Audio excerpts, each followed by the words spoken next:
रही मुख्यमंत्री के कार्यक्रम में जाने की बात, मुझे कोई संदेश या कोई फ़ोन आएगा तो मैं जाऊँगा, बिन बुलाए तो मेरे घर वाले मुझे ना बुलाएँ किसी फंक्शन में तो मैं वहाँ नहीं जाता हूँ। मुझे बुलाया नहीं, मैं इसलिए गया नहीं। मुझे लगता है कि किसी भी पॉलिटिकल पार्टी को कोई भी वायदा, कोई भी गारंटी, कोई भी जिसको कहते हैं कि वायदा करना या जिसको कहते हैं कि दृष्टि पत्र के नाम पर जारी करना, कोई भी हो, एबीसी कोई पार्टी हो, जी सोच के देनी चाहिए जी और जो देनी चाहिए वो पूरी करनी चाहिए ताकि जनता का विश्वास आपकी उस पार्टी के ऊपर बना रहे, कहीं नहीं। मेरे सुजानपुर चुनाव क्षेत्र की जनता मेरे लिए सबसे ऊपर है। 3 बार उन्होंने मुझे विधायक बनाया। उन्होंने साफ तौर पर कहा है कि आप पार्लियामेंट का चुनाव नहीं लड़ेंगे, हम आपकी सेवाएं विधायक के तौर पर जो डे टू डे कामों में विधायक इन्वॉल्व रहते हैं उसमें हम चाहते हैं, तो मैं सुजानपुर की जनता का आदेश मानूंगा। हिमाचल प्रदेश विधानसभा चुनाव 2017 और उस चुनाव में एक घटना ऐसी घटी जिसने अपना जो रिकॉर्ड है वो हिमाचल प्रदेश के इतिहास में दर्ज करा दिया। घटना ये हुई कि पूरे प्रदेश भर में भाजपा की लहर थी। भाजपा पूर्ण बहुमत के साथ हिमाचल प्रदेश की सत्ता में जो है वो काबिज हुई, लेकिन जो बारात है वो बिन दूल्हे के निकल पड़ी।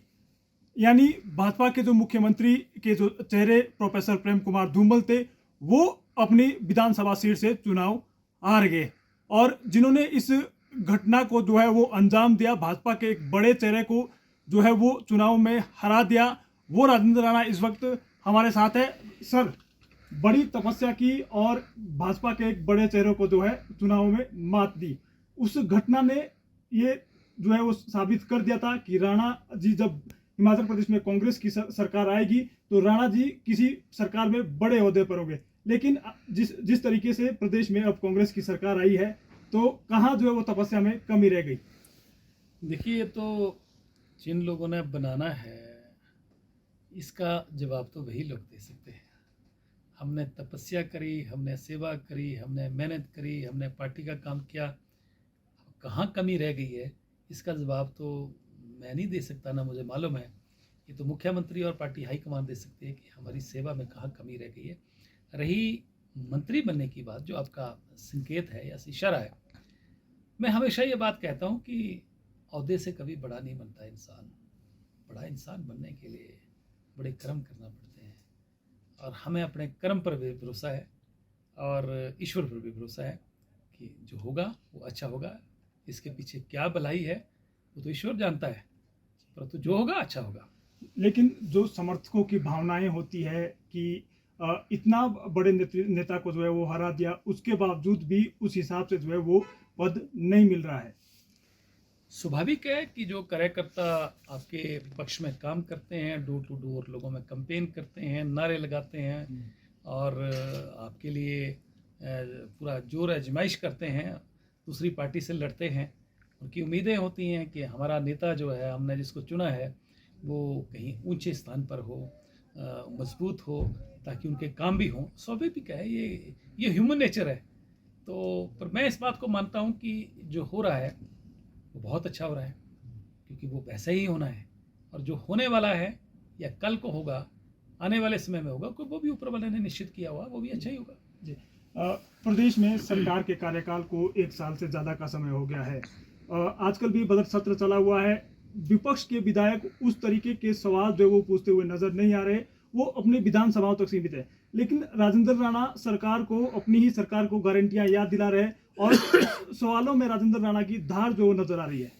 मैं चुना हुआ व्यक्ति हूँ और मैं पब्लिक आदमी हूँ, और पब्लिक के सवाल करना, पब्लिक की समस्याओं को सरकार के समक्ष रखना, ये मेरी जिम्मेवारी है, ये मेरा धर्म है और मैं अपने धर्म को पालना कर रहा हूँ कि चुना हूँ।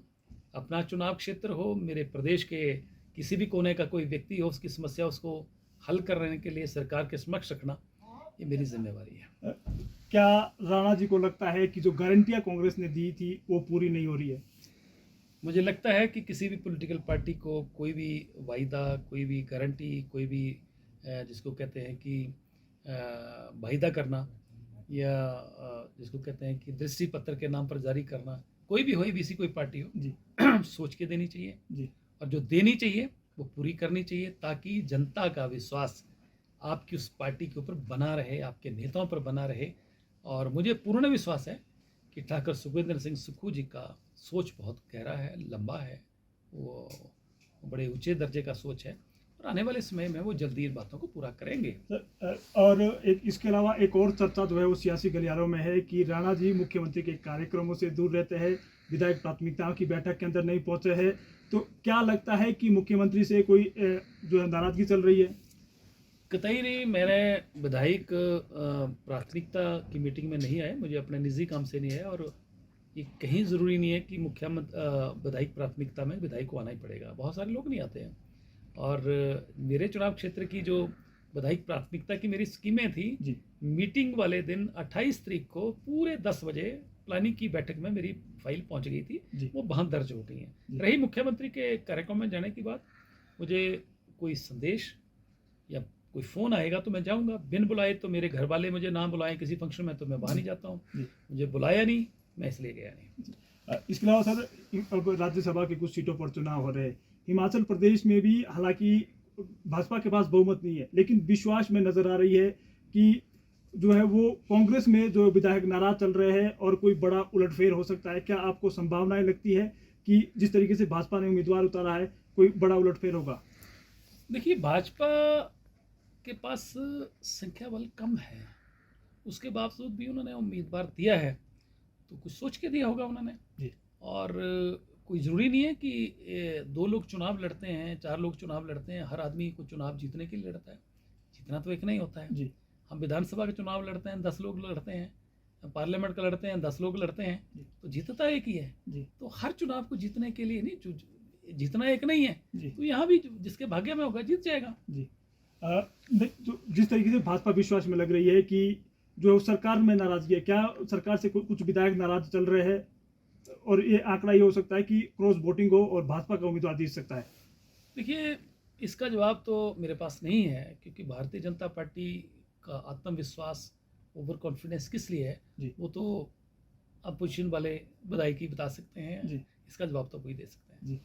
इसके अलावा सर, एक और चर्चा चली हुई है कि राजेंद्र राणा की सरकार में नहीं बन रही है, ऐसे में उनको जो है वो दिल्ली भेजा जा सकता है, लोकसभा चुनाव जो है वो उनसे लड़वाया जा सकता है। क्या राजेंद्र राणा लोकसभा का चुनाव लड़ेंगे अगर पार्टी आलाकमान कहता है? कतई नहीं, मेरे सुजानपुर चुनाव क्षेत्र की जनता मेरे लिए सबसे ऊपर है।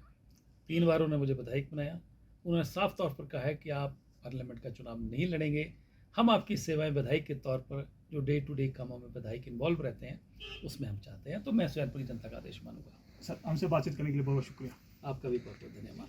तो दर्शकों, ये सुजानपुर से कांग्रेस विधायक राजेंद्र राणा थे। बेबाक बोल के लिए जो है वो अपने पूरे प्रदेश भर के अंदर जाते हैं और हमारे बेबाक सवालों के बेबाक तरीके से जवाब दिए हैं।